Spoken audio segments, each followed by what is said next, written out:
वालेकुम and hello everyone. हर घर में हर खातून का सुबह का एक सवाल, आज क्या पकाया जाए, चाहे वो खातून जॉब करती हों या ना करती हों। मेरा भी यही सुबह मसला होता है कि क्या पकाया जाए। इसके लिए मैं थोड़ी बहुत तैयारी कर लेती हूँ।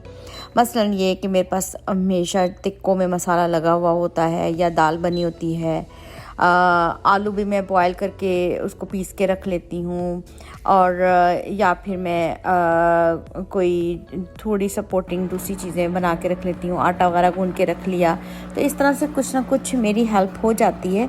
आज मैंने आलू बॉयल करके और उनको पीस के रख लिया है, लेकिन उसमें मैंने और कोई चीज़ें नहीं डाली हैं क्योंकि जनाब मेरी जो नवासियाँ हैं उन्होंने कहा है कि आज हमने आना है, और वो जो है वो उसमें कोई धनिया कोई हरी मिर्च उनको कुछ नहीं पसंद है, इसलिए मैंने उनको प्लेन आलू ही बॉयल करके पीस के रख लिए।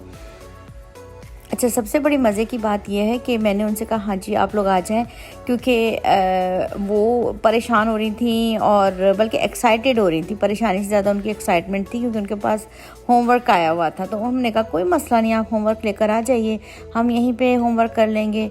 अच्छा जनाब, जब वो पहुँचे तो शाम का टाइम था। हमने कहा साथ में पकौड़े भी बना लिए जाएँ।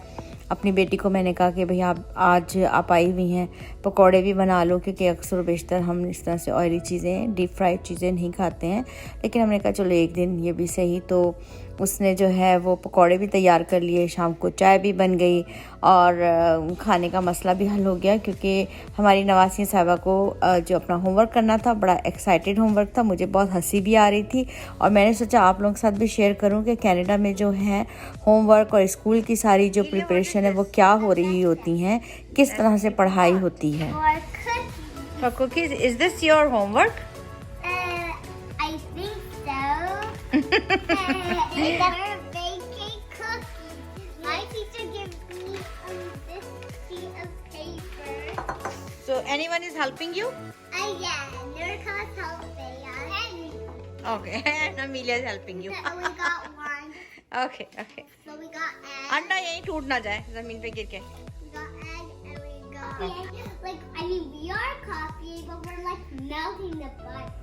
पाकिस्तान में मैंने तकरीबन 12-13 साल पढ़ाया हुआ है, चाहे वो मैंने ट्यूशन्स पढ़ाई हों या मैंने स्कूल में पढ़ाया हो। सो एजुकेशनल सिस्टम इन पाकिस्तान मुझे अच्छी तरह से मालूम है। और छोटे बच्चों को तो मैं नहीं पढ़ाती थी, लेकिन ये है कि अपने बच्चे अगर स्कूल गए या छोटे बहन भाई गए तो मुझे पता होता था कि स्कूल में क्या सिस्टम चल रहा है। ये बच्चों का जो होमवर्क मिला तो उनकी ये थी जनाब, इनको एक जो इलिया है उसको होमवर्क में मिला था, उनको कुकीज़ बनानी थी। तो मुझे बहुत हंसी भी आ रही थी and she was very excited to make the cookies, और वो अपनी खाला की हेल्प के साथ उसने कुकीज़ तैयार करनी थी। तो हमने वो भी दिखाऊंगी मैं भी आपको कि वो किस तरह से उन्होंने कुकीज़ तैयार की। यहाँ कनाडा में जो स्कूलिंग शुरू होती है यानी किंडरगार्टन से, उसमें बच्चों को जो गेम्स करवाए जाते हैं, एक्टिविटीज़ करवाई जाती हैं, उनको महसूस नहीं होता कि यहाँ पे कोई पढ़ाई हो रही है। वो इतने गेम्स और एक्टिविटीज़ में उनको मशगूल कर दिया जाता है, वो इतना एंजॉय करते हैं, और उसी में ही थोड़ी थोड़ी सी काउंटिंग या ABC और छोटी छोटी सी चीज़ें जो हैं वो स्टडी हो रही होती हैं।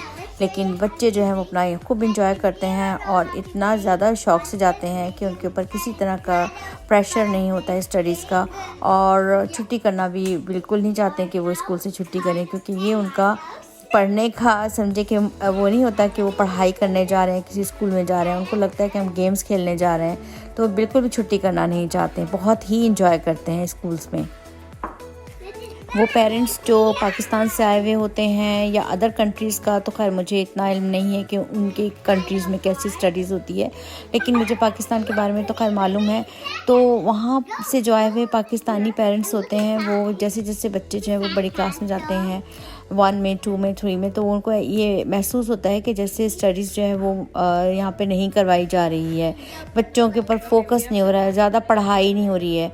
क्योंकि जैसा हमारे पाकिस्तान में माहौल है कि थोड़ी चीज़ें लर्न करवाते हैं, रट्टा लगवाते हैं, स्टडीज़ बहुत डीप होती हैं, उससे पढ़ाई हो रही होती, तो दे फील इट कि वो स्टडीज़ नहीं हो रही है जो कि होनी चाहिए।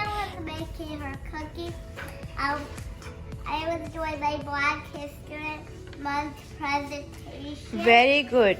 Black History Month presentation. Okay. Here's the paper that my teacher gave me. It was for black. कोई भी काम जो किया जाता है पहले तो उसमें उसके लिए शौक़ का पैदा करना ज़रूरी है। अगर उस काम का शौक़ हो जाए तो वो काम बहुत अच्छे से हो जाता है, चाहे वो पढ़ाई हो, खाना बनाना हो या सिलाई कढ़ाई है, कोई भी हुनर का काम हो। सबसे पहले तो उस काम के लिए आपके अंदर शौक़ का पैदा होना ज़रूरी है। यही चीज़ यहाँ पर तालीम के लिए की जाती है। जो एजुकेशन सिस्टम है उसमें सबसे पहले तो बच्चों में शौक़ ही पैदा कर दिया जाता है कि वो बच्चे खुशी खुशी स्कूल आ रहे होते हैं। How you will do the presentation, anything, any specific idea how you will do your presentation? Okay, so I'll tell you how you do. So you speak normally, but don't speak too much loud. Just loud, not too much loud, because then and look at your audience. Don't do this, or else they'll not see your face. Okay. And you need your body straight. And then you just kindergarten से लेके grade 4-5 तक तो homework वगैरह मिलता ही नहीं है। किसी time पे कोई वीकेंड वगैरह पे कुछ एक्टिविटीज़ दे दी जाती हैं या छोटा मोटा होमवर्क मिल जाता है, लेकिन इस तरह से नहीं है कि जब छुट्टियां हो रही हैं तो पूरे कम्बार जो है वो होमवर्क का मिल जाए। इस तरह से नहीं होता है यहाँ पर। अब आप ये देखें कि जैसे ये प्रेजेंटेशन मिली है या कोई भी चीज़ें एक्टिविटीज़ होती हैं, यहाँ का जो पढ़ाई का स्टाइल है बेसिकली उसमें ये देखा जाता है कि बच्चे की शख्सियत कैसे बनानी है। आगे जाके वो मैदान में उसको जो रियल मैदान है जहाँ पे आके उसको काम करना है उसके लिए भी उसको प्रिपेयर कर दिया जाता है। आपने खड़े होना है और आपने किस तरह से देखना है, ये सारी बातें जो हैं वो बचपन से बच्चों को सिखाई जाती हैं। तो बच्चों में जो है वो बहुत ज़्यादा उनकी शख्सियत में डेवलपमेंट होती है और आगे जाके कैरियर बनाने में भी उनको बहुत ज़्यादा इससे हेल्प मिलती है। तो जनाब मैंने यहाँ पे थोड़ी सी बातें आपको यहाँ पे कैनेडियन एजुकेशनल सिस्टम के बारे में बताई हैं कि जो बच्चों को शुरू से ही एक्टिविटीज़ के ज़रिए से पढ़ाई करवाई जाती है और उन पर किसी किस्म का प्रेशर नहीं डाला जाता, ना ही होमवर्क का प्रेशर होता है। बहुत ही आराम से उनको ज़िम्मेदारियों का एहसास दिलाते हुए और ज़िम्मेदार बना दिया जाता है। समटाइम ऐसा भी होता है कि किसी के बच्चे स्कूल नहीं जाना चाह रहे हैं, रो रहे हैं और नहीं जाना चाह रहे हैं, तो उसको भी चेक कर लेना चाहिए कि बच्चों के साथ कोई और प्रॉब्लम तो नहीं आ रहा है, कोई इशू तो नहीं आ रहा है। चलें भाई, ये तो हो गई पढ़ाई लिखाई की बातें, ये भी बेसिक पढ़ाई की बातें हुई हैं। आगे मैं और वीडियो भी बनाऊंगी जिसमें कि हाई स्कूल के बारे में और बहुत सारे अदर एजुकेशन सिस्टम्स के बारे में बात होती रहेगी। हमने फिर सिंपल से जो है वो आलू के पराठे बनाए, सिंपल से इसलिए कि हमारे बच्चों को सिंपल से ही पसंद थे, तो मैंने वो सिंपल से आलू के पराठे बनाए। बाकी मेरे पास जो दूसरे सालन और कबाब वगैरह बने हुए थे और हमने उससे फिर अपना डिनर एंजॉय किया। और आप भी अब हमारी वीडियो एंजॉय करें और मुझे बताएं कैसी लगी, और कोई क्वेश्चन हो पढ़ाई के बारे में, एजुकेशन सिस्टम के बारे में तो ज़रूर पूछ लीजिए। खाना खाने के बाद बच्चों ने एंजॉय किया chocolate milk and chocolate chips cookies जो उन्होंने खुद ही बनाई थी। तो होपफुली आपको ये वीडियो पसंद आई होगी तो ज़रूर लाइक एंड सब्सक्राइब करें। तब तक के लिए बहुत शुक्रिया and have a nice day. Bye bye.